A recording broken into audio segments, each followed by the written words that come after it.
if there's anything that I think causes more controversy than anything else other than religion and politics, I think it's the topic of DC or Marvel.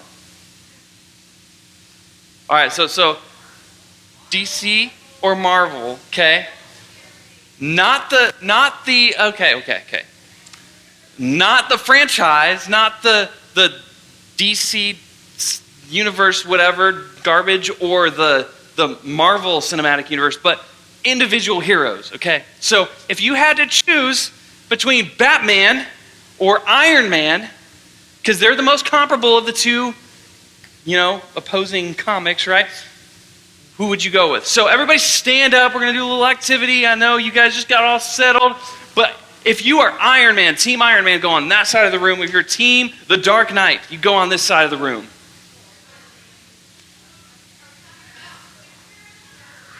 Yes. Then you go on this side. If you've never seen them, you go on that side.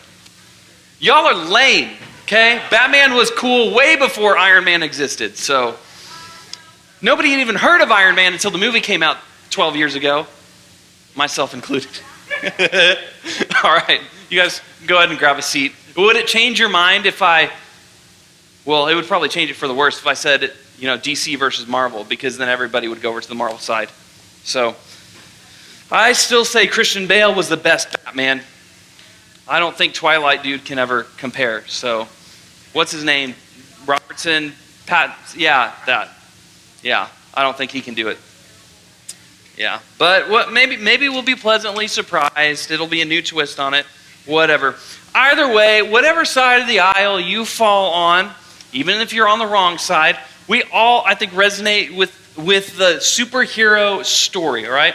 And in fact, you go all the way back throughout history, there's always superhero mythology. People to look up to. There was Greek mythology, they had the gods, they had Zeus, they had, all of that. There's Roman mythology. Every ancient culture even has their own mythology, and all of that to show that there's this superhero, superhuman ideology that we look up to and aspire to be like. Even if we can't ourselves possess a $3 billion suit to be able to fly and travel around the earth in 2 minutes, we all wish we did. And if we had the opportunity, we would.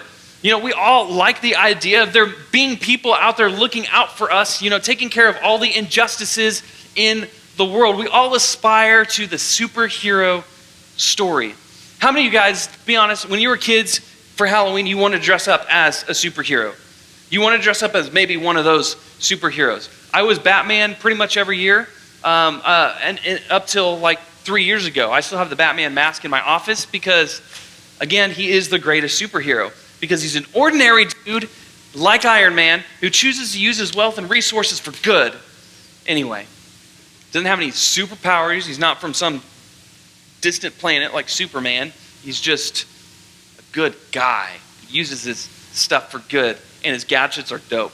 So, Batman is the best. But we all aspire to superheroes because we like the idea of not only having something in ourselves that we want to aspire to be like, but we also like the idea of somebody else who is bigger, stronger, wiser, better than us that can come and rescue us out of our circumstances.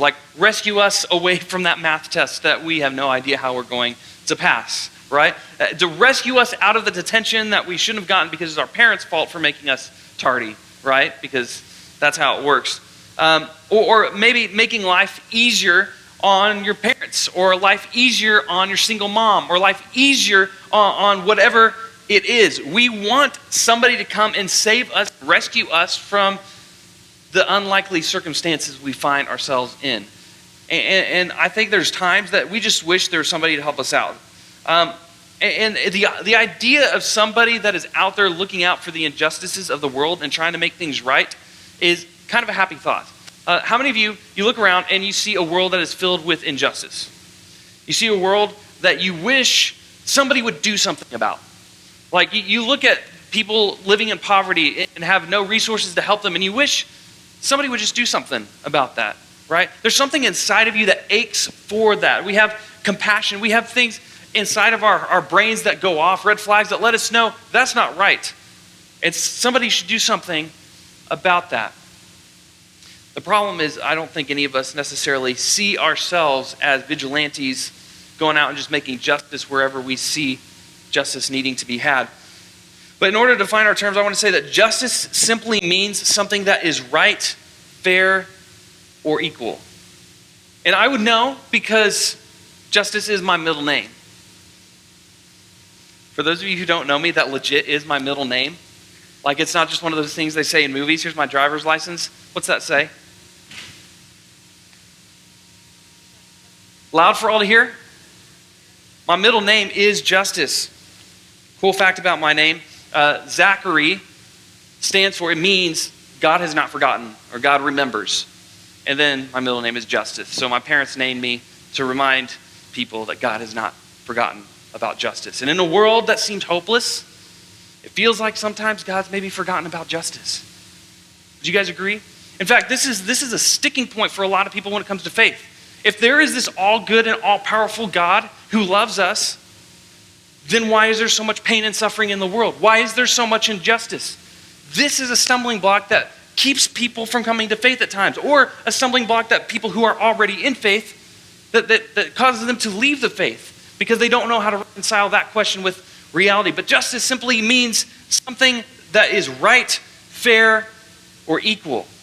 And the opposite, of course, the opposite would be that injustice we're talking about things in our world that are not right, that are unfair, and are unequal. I think I have a slide on the screen there for you about that. Would you guys agree with those definitions? Oftentimes we kind of see the world in black and white, especially when we're younger. The older we get, the more gray there is. I know my thinking has developed and changed that way, and I've talked to a lot of other people. That seems to be the case, and I think there's a psychological argument to go on there with developmental psychology and the way that your brain's develop. The older you get, the more you realize things aren't as black and white. You know, when Zeke he's still 3, so whenever he gets into the silverware drawer and he tries to take a knife, I say, bud, you can't play with that knife. You cannot touch that knife. I know you see mommy cutting things. You can't do that yet. You're not ready. It's black and white. But when he's like 16, he better learn how to use a knife on his own, right? Because I'm not feeding him forever. I'm not cutting his steaks for him when he's 16. He's got to learn how to do it. And so at a certain time, it's not black and white. And likewise, our thinking as we evolve, there's a little more gray. But the idea of justice and injustice, there are things that are inherently unjust. There are things that are unfair. I think there's a good debate and a good argument to explain why we feel that way, why we have such a strong sense of that, and I think God has put that into our DNA for a purpose. We don't have time to get into all that today. But I know that that's a tension point for a lot of people, and if it's a tension point for you or if it's a tension point for somebody that you know, I want you to know that there are answers for that, and there are answers to those questions. But it's that idea that we see something that is unjust, and we kind of have this aching inside of our hearts that says, why doesn't somebody do something about it?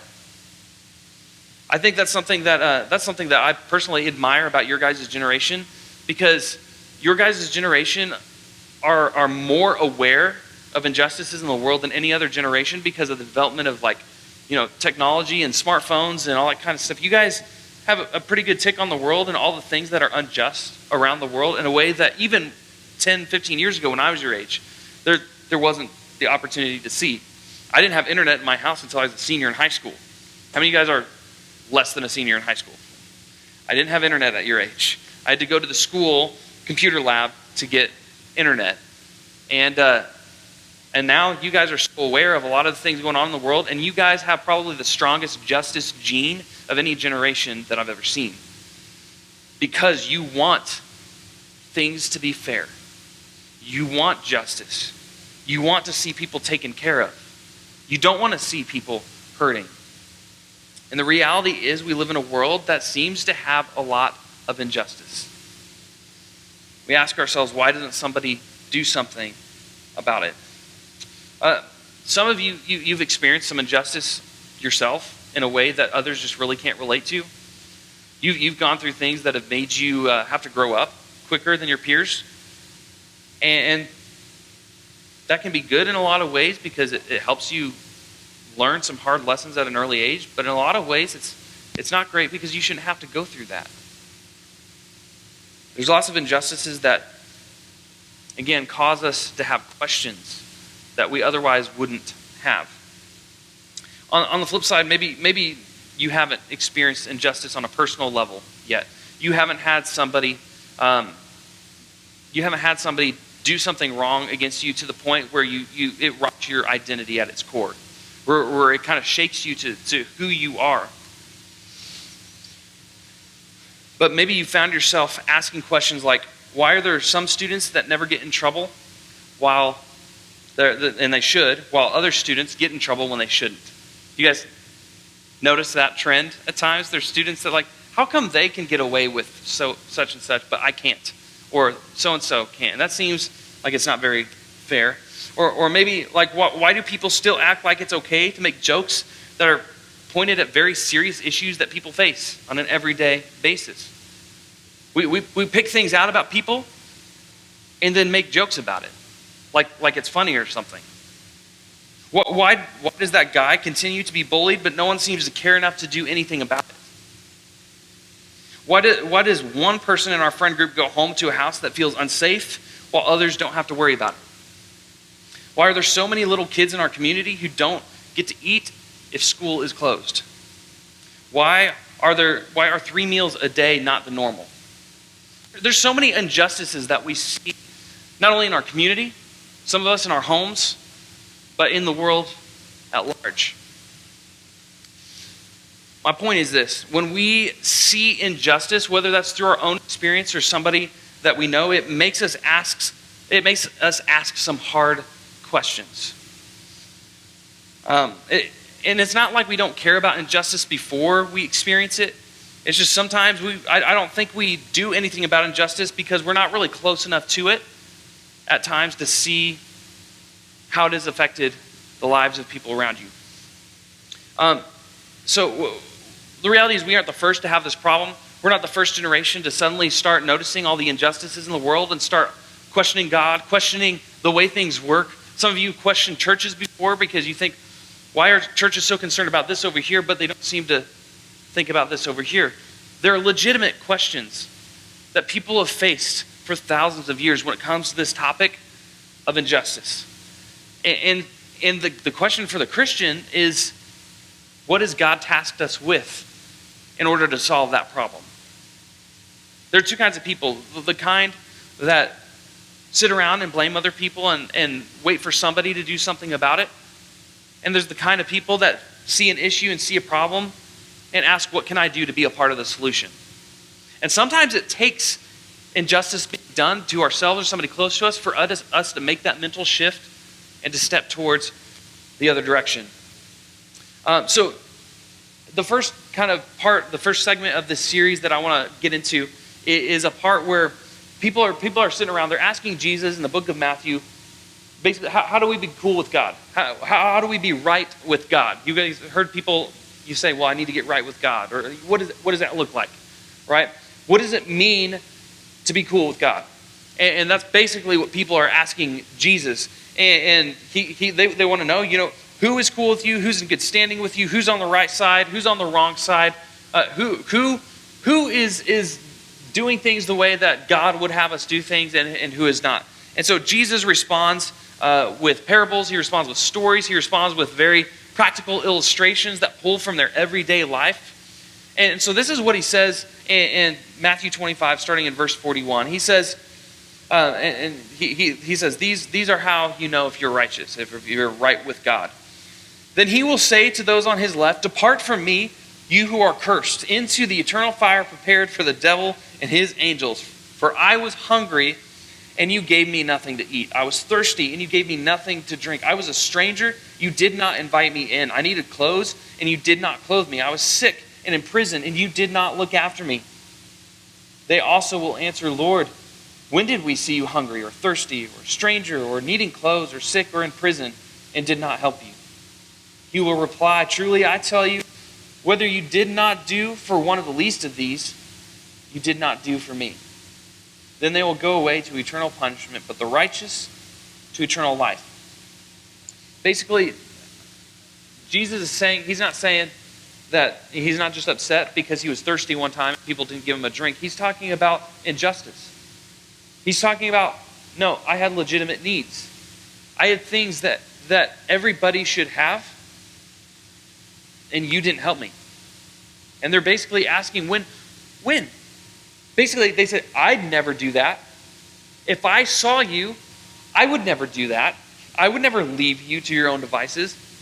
I would never turn the other way. I would never walk on the other side of the street and pretend I don't see you. And Jesus is saying, no. If you've done that to anybody, it's like you've done it to me. So how do you know if you're right with God, if you are righteous, in right standing with God? You're living a life of love, taking care of the injustices in the world. God seems to view that as our job as Christians, to take care of the needy. In fact, one of the biggest and most repeated commands throughout the New Testament, whether it's from Paul's letters or from James or from Jesus himself, is take care of the orphans and the widows. Why? Well, back in that day, that was like a death sentence. If a woman's husband died, a woman was property. So they couldn't provide for themselves most of the time.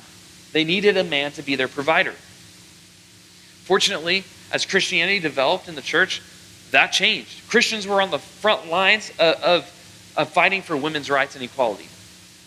And Jesus is saying, you need to take care of those who have nobody else to take care of themselves. The orphans, the widows, those who are in need. And if you're saying, no, I wouldn't do that, he's saying maybe check your heart. Because if you've done that to other people, you've done it to me. It seems kind of harsh. It is kind of harsh. But it's not because Christianity is easy. It's because God holds us to a higher standard.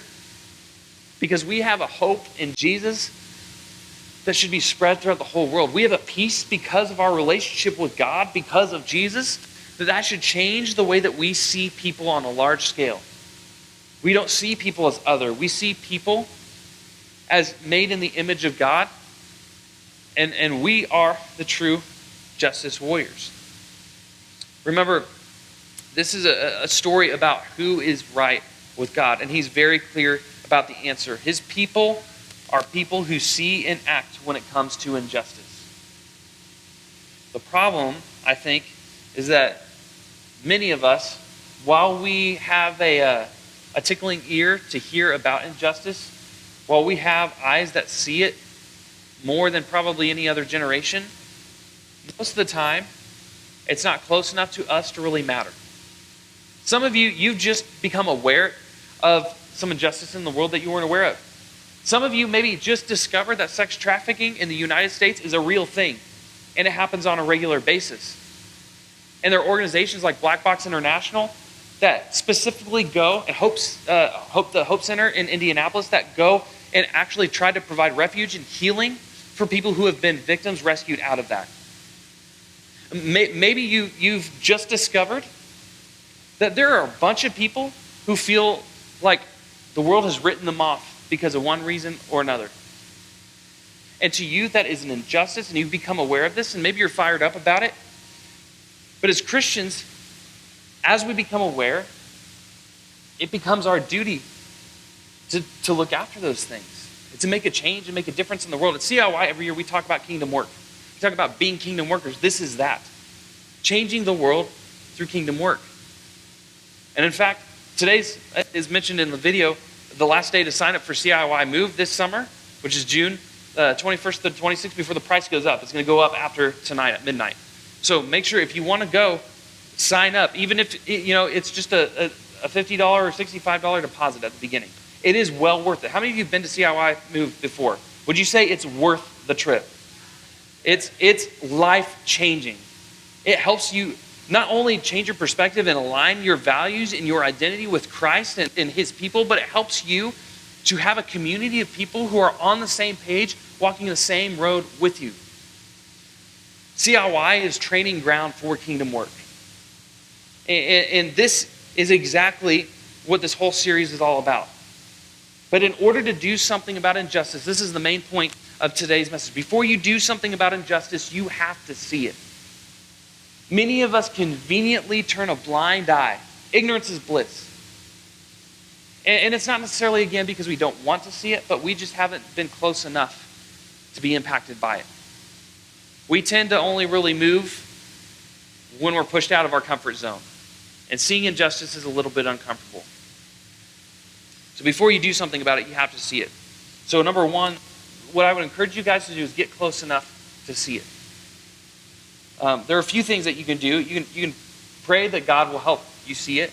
You can pray that He will open your eyes to the things that you need to see in order for you to make the change that God wants you to make. And I believe that God has specific tasks for each and every one of us based on the gifts that He's given us. So get close enough where you can see it. Strike up a conversation with someone in your class, sit next to someone in the cafeteria that maybe is by themselves or that you wouldn't ordinarily talk to. Get outside your bubble and talk to other people. I know you introverts in the room, that terrifies you because I'm that way. But there's so many stories of people who have gone out of their way. Like if you were at the fall retreat or spring retreat this last week and we watched a video about a guy who was just going to eat lunch somewhere and he decided to strike up a relationship and a conversation with his waiter. And that developed into a relationship rather than just him seeing him as somebody to serve him. He started a relationship with him and eventually got him to come to church and baptized him. And that's the goal. As Christians, we can't do that unless we're willing to get out of our comfort zone and get close enough to injustice to look it in the face. Secondly, be curious enough to listen. A lot of times we get fired up about something when we learn about it and we want to talk about it a lot, but we don't actually listen to people who are experiencing the injustice. So listen to people who are experiencing true injustice. And don't just think about how you're going to respond or about your own mentality. That's a good conversational tidbit of advice for anything, but especially for this. It's actually a good sign when bad things make you uncomfortable because it means that you're beginning to see things the way that God does. Number 3, be courageous enough to name it. When we name the injustices, and it's not just this thing that's floating in the air that's an abstract idea, when we're able to name the people affected by it, when we're able to name the specific things that are causing injustice in our world today, we can be better equipped to do research on it, better equipped to pray about it, and be better equipped to be looking for where we can make a difference when it comes to those things. So I would encourage you guys as we kind of close up this time together, and this is just the introduction to this series. I think this is a really powerful series because this speaks to the very heart of Christianity. It speaks to the heart of questions that both Christians and non-Christians face and wrestle with on a regular basis. And this is the opportunity to be the starting point for many of you, I believe, to do something when it comes to the injustices that we see in the world. And I bet if I were to ask each of you privately, do you care about the injustice in the world? You'd say yes. If you want to do something about the injustice in the world, you'd say yes. So my encouragement for you is to do these 3 things and be on the lookout for how God wants to move in your life this week, this month, throughout the series, this semester, and see where God maybe might be leading you when it comes to doing something about the injustices in our world. Not just the world at large, but in your world, in your routine, in your schedule, and the people that you rub shoulders with on the day to day. Let me pray for you guys, and we'll be dismissed to our small groups.